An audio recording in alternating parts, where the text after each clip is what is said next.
जीवन में असंभव कुछ भी नहीं है। जब जागो तब सवेरा होता है। अगर आपको यह लगता है कि मेरे जीवन में बहुत से बुरे काम किए हुए हैं और अब इन गलत कामों को सुधारने के लिए कोई भी विकल्प नहीं है, तो आपको गौतम बुद्ध के जीवन की यह कहानी एक बार अवश्य सुननी चाहिए। तो चलिए कहानी को शुरू करते हैं। एक दिन गौतम बुद्ध श्रावस्ती के एक गांव में भिक्षाटन के लिए पहुंचते हैं। जब गांव में प्रवेश करते हैं तो देखते हैं कि पूरे गांव में सन्नाटा छाया हुआ है। दूर दूर तक कोई भी व्यक्ति नजर नहीं आता। बुद्ध उस गांव के पहले द्वार पर जाते हैं और कहते हैं कि भिक्षाम देहि, परंतु भीतर से बाहर कोई नहीं आता। बुद्ध दूसरे द्वार पर जाते हैं परंतु कोई दरवाजा नहीं खोलता। तीसरे द्वार पर जाते हैं परंतु उस द्वार से भी कोई व्यक्ति बाहर नहीं आता। फिर अचानक से एक दरवाजा खुलता है जिसमें से एक व्यक्ति बाहर निकलता है। वो जल्दी से बुद्ध का हाथ पकड़ता है और उन्हें अपने घर में ले जाता है और कहता है कि क्षमा करे बुद्ध, परंतु इस समय आप बाहर नहीं जा सकते। उंगलीमाल को श्रावस्ती की सीमा पर देखा गया है। सभी गांव वाले डर के मारे अपने अपने घरों की खिड़कियां और दरवाजे बंद करके बैठे हुए हैं। बुद्ध उस व्यक्ति से पूछते हैं कि कौन है ये उंगलीमाल और उससे इतना भय क्यों है। वह व्यक्ति कहता है कि उंगलीमाल एक राक्षस है। उसे जो भी मनुष्य मिलता है, बच्चा, वृद्ध, स्त्री, पुरुष, यहां तक कि सन्यासी भी, वो किसी को भी नहीं छोड़ता। बुद्ध उनसे पूछते हैं कि वो धन के लालच में ये सब करता है क्या। वो व्यक्ति कहता है कि नहीं, उसे धन का कोई लालच नहीं है। वो जब भी किसी आदमी को मारता है तो उसकी उंगली काट कर अपने गले की माला बनाता है, इसीलिए उसका नाम उंगलीमाल पड़ गया है। और यह भी सुना है कि जब उसके गले की माला में 100 उंगलियां पूरी हो जाएगी तो उसकी विनाशक शक्तियां और भी ज्यादा बढ़ जाएगी। बुद्ध कहते हैं, आभार हो आपका जो आपने मुझे उसके बारे में बताया।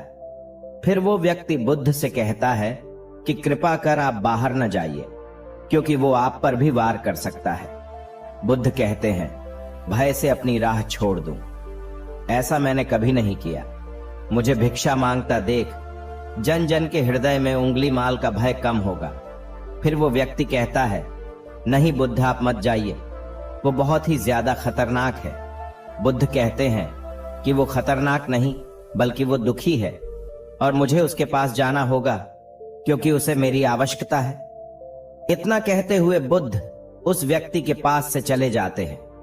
कुछ दूर चलने के बाद बुद्ध वन में प्रवेश करते हैं। वन में चारों ओर एक सन्नाटा छाया होता है।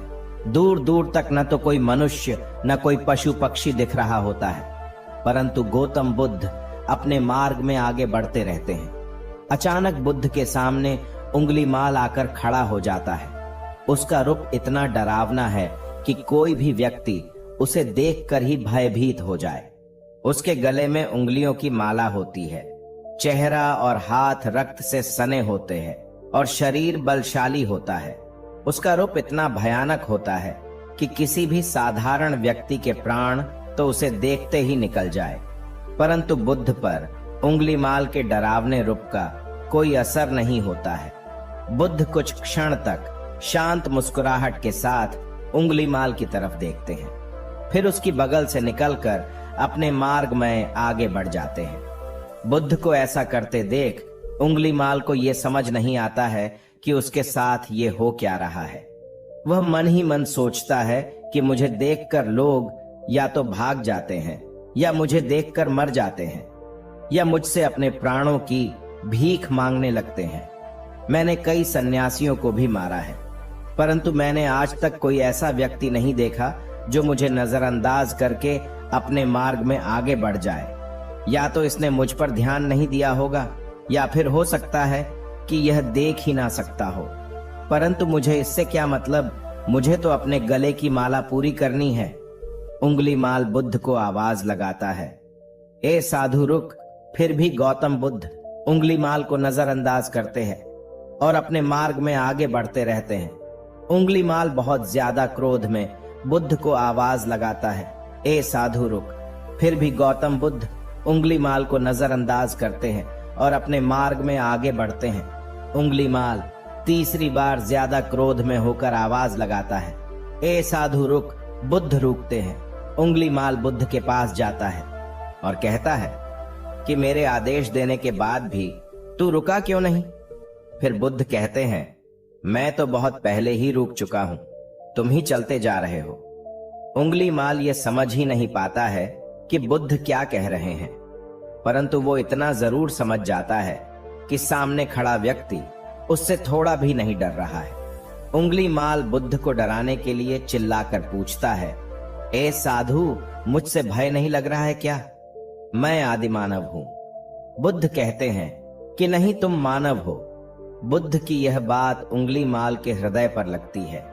पहली बार उसे किसी ने मानव कहा था, परंतु वो इस बात को नजरअंदाज करने का प्रयास करता है और बुद्ध से पूछता है कि ए साधु, तूने ये क्यों कहा कि तू कब का रुक चुका है, जबकि तू तो चल रहा था? और तूने ये क्यों कहा कि मैं नहीं रुका? बुद्ध कहते हैं कि मैं बहुत पहले ही रुक चुका हूं, यानी मैंने ऐसे सारे बुरे कृत्य करना पहले ही छोड़ दिया है जिससे कि व्यक्ति को कष्ट पहुंचा सकते हैं। सब जीना चाहते हैं, बस तुम उन्हें करुणा से देखने का प्रयास करो। गौतम बुद्ध के ये शब्द दोबारा से उंगलीमाल के हृदय पर चोट करते हैं, परंतु वह दोबारा से बुद्ध की बातों को नजरअंदाज करने का प्रयास करता है।